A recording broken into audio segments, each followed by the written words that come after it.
In the dark and freezing December of 1940, the future of Western civilization hung by a thread that was fraying. With every passing hour, the Battle of Britain had been won in the skies.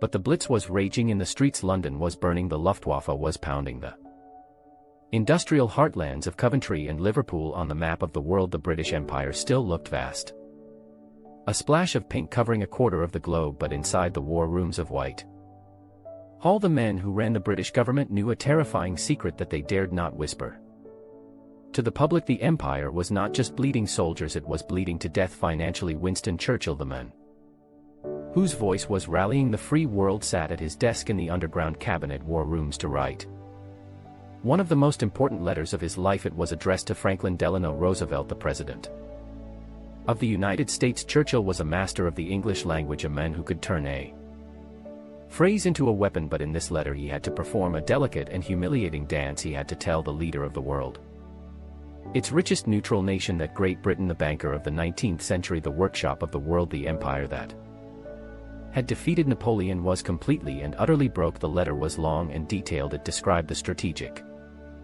situation, the U-boat peril in the Atlantic, and the desperate need for destroyers and aircraft. But the sting was in the tail. Churchill wrote that the moment was approaching when the British treasury would no longer be able to pay cash for the supplies it needed to survive. He wrote that the British people would fight on the beaches and the landing grounds, but they could not fight without ammunition, and they could no longer afford to buy it.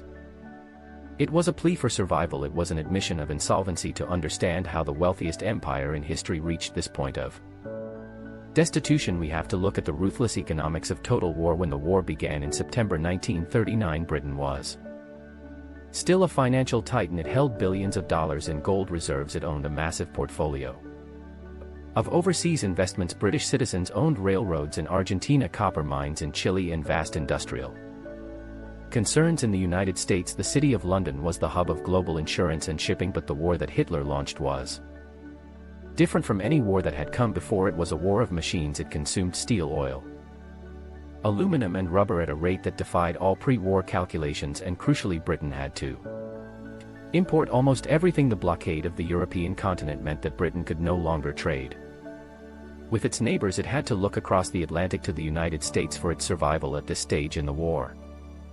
The United States was officially neutral. The American public was isolationist. They remembered the First World War, when American boys had died in European mud, and they were determined not to get dragged into another foreign slaughter. Congress had passed the Neutrality Acts, which were designed to keep America out of the war. These acts contained a specific clause known as cash and carry. The cash and carry law stated that belligerent nations like Britain could buy American supplies, but they had to pay for them in cash immediately, and they had to transport them on their own ships. There would be no loans, there would be no credit. The Americans were happy to sell the weapons of war, but they demanded gold on the barrelhead before the crates left the dock in New York. For the first year of the war, Britain drained its treasury to meet these demands. They liquidated their gold reserves in a secret operation known as Operation Fish. The British government loaded the entire gold wealth of the nation onto battleships and fast liners and shipped it across the dangerous Atlantic to vaults in Canada. It was the largest movement of physical wealth in history. Billions of dollars in gold bars and negotiable securities were sent into exile to pay the American bill collectors. By late 1940, the gold was gone, the liquid cash was gone. The British Purchasing Commission in Washington, which was responsible for buying planes and tanks, had contracts sitting on its desks that it could not sign because the Treasury officials in London told them there were no dollars left to honor them. When Roosevelt received Churchill's letter, he understood the stakes. He knew that if Britain fell, the United States would be next. But he also faced a political problem. He could not simply give money to Britain. The American laws forbade it, and the American public would be outraged. He needed a way to help Britain that looked like a hard-headed business deal, not a charity handout. He needed to sell the war effort to the American taxpayer. This is where the concept of Lend-Lease was born. Roosevelt explained it to the press with a folksy analogy. He said that if your neighbor's house is on fire, you don't haggle with him over the price of a garden hose. You lend him the hose and he gives it back when the fire's out. It sounded simple, it sounded generous, it sounded like a neighborly act of assistance, but the reality of the negotiations that took place behind closed doors in Washington was Entirely different. It was not a conversation between neighbors, it was a foreclosure proceeding between a bank and a bankrupt client. The man in charge of the American Treasury was Henry Morgenthau Jr. He was a staunch anti-fascist and he wanted to help Britain defeat Hitler, but he was also the guardian of the American taxpayer. He believed that before the United States gave a single dime of aid, Britain must prove that it had stripped itself of every last asset it possessed. He wanted to make sure that the British weren't hiding any money. Morgenthau demanded a full audit of the British Empire. He demanded to see the list of every asset owned by the British government and every asset owned by private British citizens anywhere in the world. He wanted to know the value of every shell casing, every woolen sock, and every share of stock. The British negotiators, led by Sir Frederick Phillips, were stunned. They were being asked to open their books to a foreign power. They were being treated not as an ally fighting a common enemy, but as a failed company in receivership. Phillips tried to argue. He explained that Britain had already sold off its gold. He explained that selling off long-term investments in the middle of a war would be a fire sale, that they would get pennies on the dollar. He argued that stripping Britain of its overseas income would leave the country destitute after the war, unable to feed its population or rebuild its cities. Morgenthau was unmoved. His instructions from the president were clear. The United States would not provide aid until Britain had scraped the bottom of the barrel. The logic was brutal. If Britain still had assets in the United States, why should the American taxpayers subsidize the war? Why should a farmer in Iowa pay for a tank for the British Army if a British lord still owned a factory in New Jersey? The most painful symbol of this forced liquidation was the case of the American Viscose Corporation. American Viscose was a massive industrial giant. It was the largest manufacturer of rayon and artificial silk in the United States. It was owned by a British company, Courtaulds. It was a jewel in the crown of British overseas investment. It was highly profitable, generating millions of dollars a year in dividends that flowed back to London, helping to balance the British trade deficit. Morgenthau identified American Viscose as a target. He told the British negotiators that they had to sell it. He wanted the cash from the sale to be deposited in the U.S. Treasury to pay for the existing orders of weapons. The British resisted. They knew the company was worth over $100 million. To sell it in a rush during a war would be financial suicide, but Morgenthau held the leverage. The Lend-Lease bill was making its way through Congress. The isolationists were attacking it, arguing that Britain was actually rich and was trying to trick America into paying its bills. Morgenthau needed a sacrificial lamb. He needed to show Congress that Britain was bleeding. He gave the British an ultimatum: sell American Viscose or Lend-Lease will die in committee. On Sunday, March 15, 1941, under immense pressure from Washington, the British government seized the American Viscose Corporation from its owners, Courtaulds. They did not ask permission. It was a compulsory purchase order issued under emergency war powers. The sale was handled by a group of American investment bankers because the sale was distressed, because everyone knew the British had to sell. The bankers drove a merciless bargain. The company was sold for roughly $54 million. It was a theft. The company was worth at least double that amount. The British government had to reimburse Courtaulds in pounds back in London, adding to their own internal debt, while the dollars from the sale went straight into the U.S. Treasury to pay for rifles and aircraft engines. The sale of American Viscose was a turning point. It was the moment the British elite realized the true price of this special relationship. They were not partners. They were a junior entity being stripped of their assets to pay for their survival. The United States was absorbing the wealth of the British Empire not by conquest but by contract. But it wasn't just industrial assets. The liquidation extended to the geopolitical foundations of the empire itself. While the financial negotiators were arguing over stock prices, another deal was being cut involving the Royal Navy. Britain was desperate for destroyers. The German U-boats were sinking merchant ships faster than British shipyards could replace them. The lifeline to North America was being cut. Churchill begged Roosevelt for 50 old destroyers. These were World War-era ships sitting in mothballs in American naval yards. They were obsolete, rusting, and of little value to the modern U.S. Navy. Roosevelt agreed to give them to Britain. But again, there was a price. He did not give them for free. He traded them in exchange for 50 rusting ships. The United States demanded 99-year leases on a string of British naval and air bases across the Atlantic. From Newfoundland and Canada to the Bahamas, Jamaica, St. Lucia, Trinidad and British Guiana. Think about the scale of that trade. Britain gave the United States a strategic footprint that covered the entire Western Hemisphere. They handed over the keys to the Caribbean and the North Atlantic they allowed the United States to build military bases on. British sovereign territory bases that would project American power for a century, all for 50 old ships that were barely seaworthy. It was a geopolitical fire sale. Britain was trading its long-term strategic assets for short-term tactical survival. It was the act of a desperate nation hawking the family silver to buy food. By the time the Lend-Lease Act was finally signed into law in March 1941, Britain had been stripped clean. The gold was gone. The U.S. investments were being sold off, the bases were leased, the British treasury was empty. The Lend-Lease Act was hailed in public as the arsenal of democracy. It was presented as a noble act of solidarity, and in many ways it was. It provided the tanks, the planes, the oil and the food that kept Britain alive. Without it, the Nazis would likely have starved the British Isles into submission, but the financial terms of the arrangement laid the groundwork for a post-war world where Britain would be a debtor and America would be the creditor. The aid was not a gift, it was a lease. The underlying assumption was that there would be a reckoning.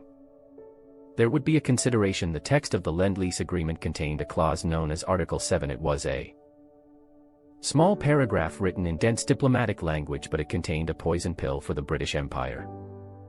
It stated that in return for the aid, Britain would agree to dismantle its imperial preference system. After the war, imperial preference was the economic wall that held the British Empire together. It was a system of tariffs that favored trade between Britain and its colonies, Canada, Australia, India, South Africa. It meant that British goods were cheaper in empire markets than American goods. It was the mechanism that allowed British industry to survive against more efficient American competition.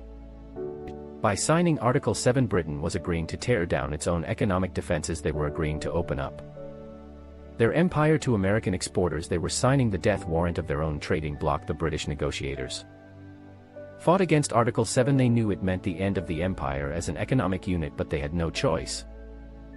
The German bombers were overhead, the U-boats were in the Atlantic, the cash was gone. They signed as 1941 turned into 1942. And the United States officially entered the war after Pearl Harbor. The dynamics shifted again now. Britain and America were fighting side by side. American soldiers poured into Britain. The island became an immense aircraft carrier for the U.S. Army Air Force, but the financial disparity only grew. American industry, fueled by government spending, exploded in size and efficiency. The U.S. economy grew by huge percentages every year. Britain's economy, meanwhile, was being distorted and cannibalized by the war effort. Britain stopped exporting. It converted every single factory to war production. It abandoned its markets in Latin America and Asia, and who stepped into those markets? American companies, while British factories were making Spitfires. American factories were making Spitfires and refrigerators and radios and cars for the global market. The United States was fighting the war while simultaneously stealing Britain's commercial future. By 1944, the transfer of wealth was absolute. The gold reserves of the world had moved from London to Fort Knox.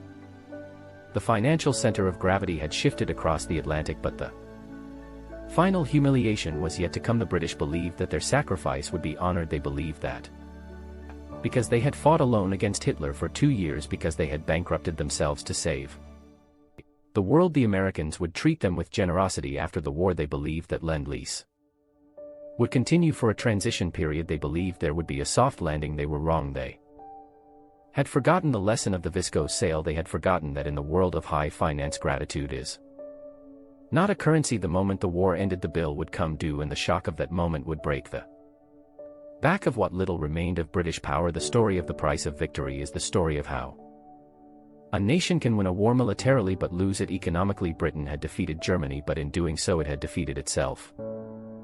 It had spent its past to secure its present, and in the process it had sold its future to its ally. On the 15th of August 1945, the news flashed around the world: Japan had surrendered.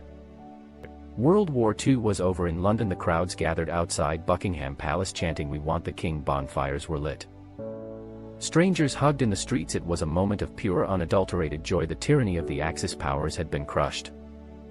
The British Empire had stood alone against the darkness, and it had prevailed. But across the Atlantic Ocean in Washington, D.C., there was no sentimentality. There was only a cold bureaucratic machine that had been waiting for this exact moment to switch gears. 7 days after the victory celebrations began, President Harry Truman signed a piece of paper that would devastate the British economy more effectively than any German bomb.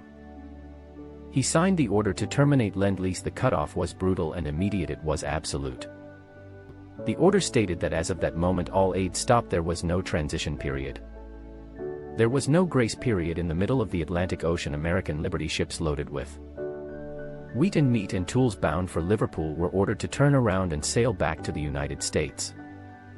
The lifeline was severed. The British government was paralyzed by shock. They had assumed that the aid would continue to help them rebuild. They had assumed that their economy, which had been completely distorted, to fight a common war, would be given time to adjust to peace. John Maynard Keynes, the legendary economist and advisor to the government, looked at the numbers and saw the abyss. Britain was importing half its food and almost all its raw materials. It was paying for them with Lend-Lease dollars. Without those dollars, Britain was bankrupt, not in a year, not in a month, but instantly. Keynes calculated that Britain faced a financial Dunkirk. The country would have to default on its payments. It would have to stop importing food. The rations, which had been meager during the war, would have to be cut to starvation levels. The industries would have no raw materials to work with. There would be mass unemployment and social collapse. There was only one option. Britain had to beg. In September 1945, a dying John Maynard Keynes boarded a ship for Washington. He was sick, exhausted, and suffering from a heart condition that would soon kill him. He was the greatest economic mind of the century, but he was going to America not as an intellectual but as a supplicant. Keynes believed he had a moral case. He planned to walk into the U.S. Treasury and argue that Britain had fought the war for 2 years alone while America remained neutral. He would argue that Britain had sacrificed its entire economy to save Western civilization. Therefore, the United States should give Britain a gift, a grant, $6 billion. Not a loan but a retroactive payment for the blood and treasure Britain had spent holding the line. He called it justice, but when he arrived in Washington he found that justice was not a currency. The Americans recognized the mood had changed. The war was over. The American public was tired of paying for Europe. The politicians in Congress were suspicious of the new Labour government in Britain, which had just been elected on a platform of socialism and nationalizing industries. They didn't want to use American capitalist tax dollars to fund a British socialist experiment. The American negotiators, led by Fred Vinson, were hard-faced men. They looked at Keynes with cold eyes. They told him bluntly there would be no gift, there would be no grant, there would only be a loan. And it would be a loan on commercial terms with interest. Keynes was devastated. He argued, he pleaded. He warned them that if they crushed Britain financially, they would destroy a vital ally against the rising threat of the Soviet Union. But the Americans held all the cards. They knew Britain had Northwest other place to go. They offered a loan of $375 billion. It was barely enough to survive, and it came with strings attached, strings that were designed to strangle the last remnants of the British Empire's economic independence. The most poisonous condition was sterling convertibility. The Americans demanded that within 1 year of receiving the loan, Britain must make the pound sterling fully convertible. This meant that anyone in the world who held British pounds could walk into a bank and exchange them for US dollars. The Americans framed this as free trade. They said they wanted to open up the global markets, but in reality it was a way to break the sterling area. During the war, Britain had forced its colonies and trading partners to accept payments in pounds, but had forbidden them from exchanging those pounds for dollars. This forced countries like India, Australia, and Egypt to buy British goods because their money was only good in Britain. It was a closed loop that protected British industry. The Americans wanted to smash that loop. They knew that if the pound became convertible, everyone holding pounds would immediately sell them to buy dollars because everyone wanted American goods, not British ones. American cars were better. American fridges were better. American machines were better. Keynes knew this condition was a death trap. He knew that the moment convertibility was introduced, there would be a run on the pound that would drain the loan in weeks. He fought against it until his health broke, but the alternative was starvation. Reluctantly, bitterly, the British Parliament voted to accept the loan. They described it as a financial Munich. They were appeasing the Americans to survive. The loan agreement was signed in July 1946. Keynes died just a few months later, his heart finally giving out under the stress of trying to save his country from its closest ally. But the tragedy was just beginning. The winter of 1947 was the coldest in living memory. Blizzards buried the country in snow. Coal stockpiles froze Power stations shut down, factories closed, people shivered in unheated homes lighting candles because there was no electricity. It was in this frozen dark atmosphere that the reality of the victory came home to the British people. They had won the war, but their standard of living was plummeting. Bread, which had never been rationed even during the darkest days of the U-boat blockade, was rationed in peacetime. The age of austerity had begun, and then the clock struck on the American condition. On July 15, 1947, per the terms of the loan, Britain made the pound sterling fully convertible. The result was exactly what Keynes had predicted. It was a financial massacre. The moment the window opened, the world rushed to sell pounds. Countries that had been stockpiling sterling for years unloaded it to get their hands on precious US dollars. The money from the American loan, which was supposed to last for years, began to evaporate in just 1 month. Britain lost hundreds of millions of dollars. The hemorrhage was so violent that the government watched in horror as their reserves vanished. They were bleeding to death. After just 5 weeks, on August 20, 1947, the British government was forced to suspend convertibility. They slammed the window shut. They had to go to the US Treasury and admit total failure. They had burned through a huge portion of the loan for nothing. The humiliation was total. The British Empire had tried to play by American rules and had been crushed. This financial weakness had immediate geopolitical consequences. This was the moment the baton of world power was officially dropped by London and picked up by Washington. In February 1947, the British government sent a secret telegram to the US State Department. It was a message of resignation. For a century, Britain had been the guardian of Greece and Turkey, keeping the Russians out of the Mediterranean, but now, with the treasury empty, Britain could no longer afford to pay the soldiers or subsidize the Greek government. The telegram essentially said, "We are broke. We are leaving. If you want to stop the communists, you have to do it." This telegram triggered the Truman Doctrine. The United States stepped in to fill the vacuum. It was the formal acknowledgement that Britain was no longer a superpower capable of shaping global events. It was a regional power trying to keep the lights on. The economic misery dragged on. In 1949, with the economy still stagnant and the reserves low, the government was forced to devalue the pound. Before the war, the pound had been worth 486. In 1949, it was slashed to 280. Overnight, the British people became 30 poor relative to the rest of the world. Imports became more expensive. The cost of living rose. It was a recognition that the British economy was no longer competitive. But the final bill for the war wasn't just paid in the 1940s. It was a mortgage that spanned generations. The Anglo-American Loan of 1946, the money borrowed to keep Britain from starving after the victory, was not a gift. It was a commercial debt with interest every year for 6 decades. The British Treasury wrote a check to the United States Treasury. Through the boom of the 50s, the gloom of the 70s, the Thatcher years and the Blair years, the payments continued. The final payment was made on December 29, 2006. Think about that, 60 years after the guns fell silent. 60 years after the victory parades, the British taxpayers were still paying for the privilege of having survived World War II. The story of the price of victory is the ultimate debunking of the idea that wars have winners in the modern era. Total war is a negative sum game. Germany lost the war and was destroyed, but Britain won the war and was bankrupted. The only true winner was the United States. The US economy doubled in size during the war. Its industry was untouched by bombs. It held 2/3 of the world's gold, and through the mechanisms of Lend-Lease and the post-war loans, it successfully dismantled the trading preferences of the British Empire, opening up global markets for American goods.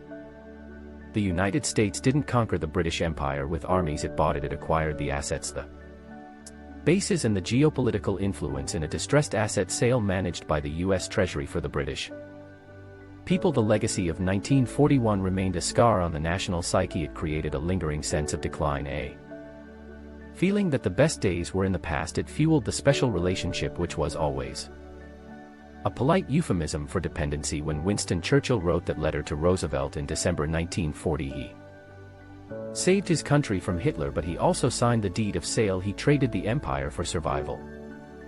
It was a deal that had to be made. There was no other choice, but the cost was the future. Britain emerged from the war as a moral giant, but an economic pygmy. It had spent its inheritance to buy freedom for Europe. It was a noble sacrifice, perhaps the noblest in history, but in the cold, hard light of economics, it was a liquidation. The empire didn't fall. It was sold off piece by piece to pay the bill for doing the right thing. In John and This is the Cinematic History Tales channel. Subscribe now to stay ahead of the curve, because when the history books are written you'll want to be among the few who saw it coming. Thank you so much for watching.